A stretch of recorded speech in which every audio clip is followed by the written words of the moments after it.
Welcome to Placer Protect Presents. This is a brand new online series to address some of the issues affecting our senior citizens right here in Placer County. My name is Shannon Quigley. I'm a Deputy District Attorney and an Elder Abuse Prosecutor, but I'm also part of a team called Placer Protect. It's a team comprised of government agencies and nonprofit organizations with the goal of together better protect our senior citizens through investigations, outreach, and awareness.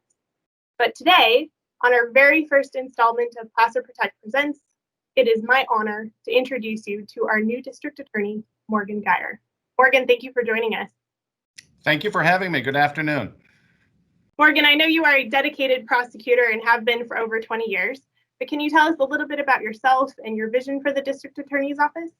Absolutely. Thank you.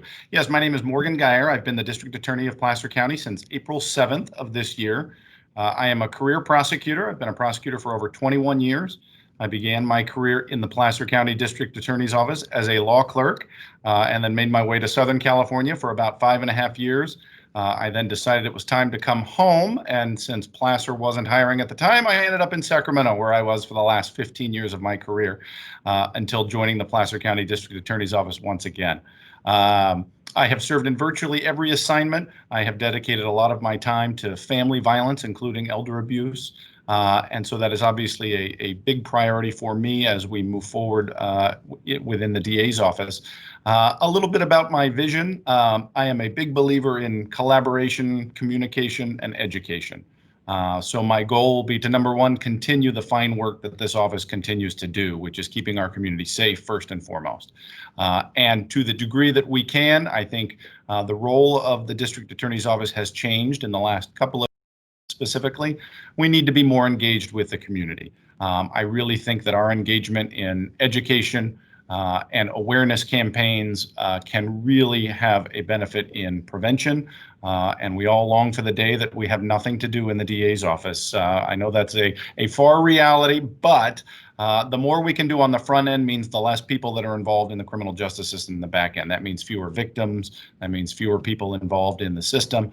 So the more that our office can engage the community on the front end and bring awareness to important issues like elder abuse, the better off we'll all be as a community and be much safer. So my goal is to harness the good work that we're currently doing and take it even further with our front end initiation into the community and collaboration with our community partners.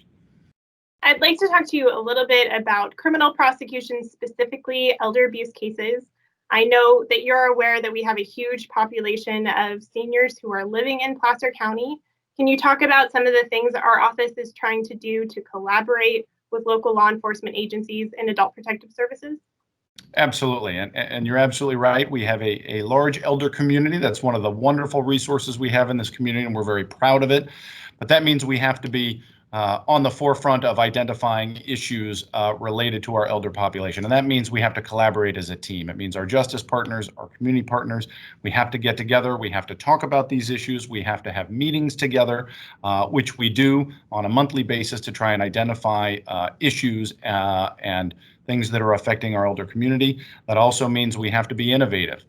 We have recently allowed our law enforcement access to our adult protective services information that they can input into a database so that law enforcement, frontline, first responding law enforcement, can be aware of issues in a particular case as they respond to a situation and know that adult protective services has been involved and that this may be a situation that they may need to request some additional assistance for those sorts of issues. Specifically within the District Attorney's Office, we have devoted quite a bit of resources to elder abuse. We have two, as you know, Shannon, we have two full-time prosecutors, two deputy district attorneys assigned to elder abuse, as well as a district attorney investigator and a victim witness advocate.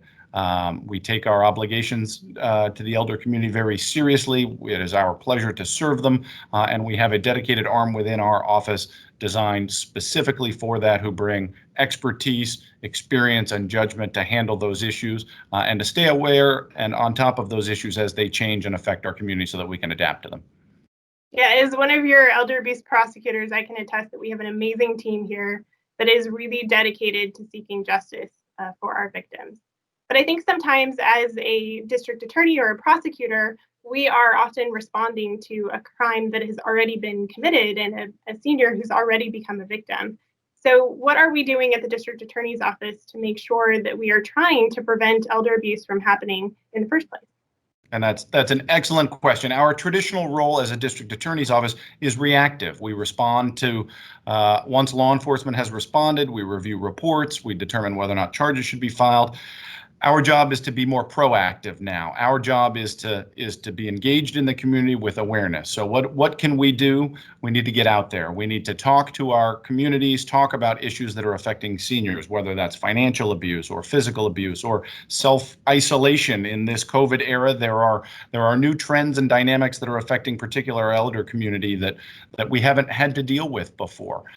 So it's our job to make sure that we are communicating with our partners, communicating with our community, not just our elder community, but those who have parents that are elderly, those whose children are their caregivers, all sorts of family dynamics. It's our job to communicate with them. And in that vein, we have done over 150 presentations. We will continue to engage in the community and get out there to help enlighten and educate the community on dangers, concerns, issues affecting our elder community.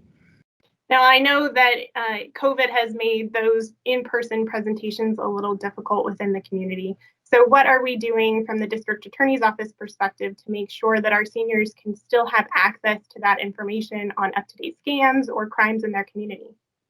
It is challenging not being able to physically meet with one another to talk. But to adjust, we have to improvise. So we have engaged online. We have our Placer Protect website. We have our Facebook page. We constantly update those with latest scams and targeted programs that try and prey or victimize on the elderly. So we will constantly update our virtual platforms to reflect those trends and what people can do to be aware of those things. We have the scam hotline. I'm going to make sure I get the number right, 916-645-SCAM. So we have those resources available. So even though we can't come to your community, we can't come to your business, and we can't talk about these things now, we will try as soon as we can or as best we can. But in the meantime, virtually, we will continue to update and put that information out there, which is why we have specialists within our office whose job it is to make sure we are staying on top of all of those issues and getting the word out to our community.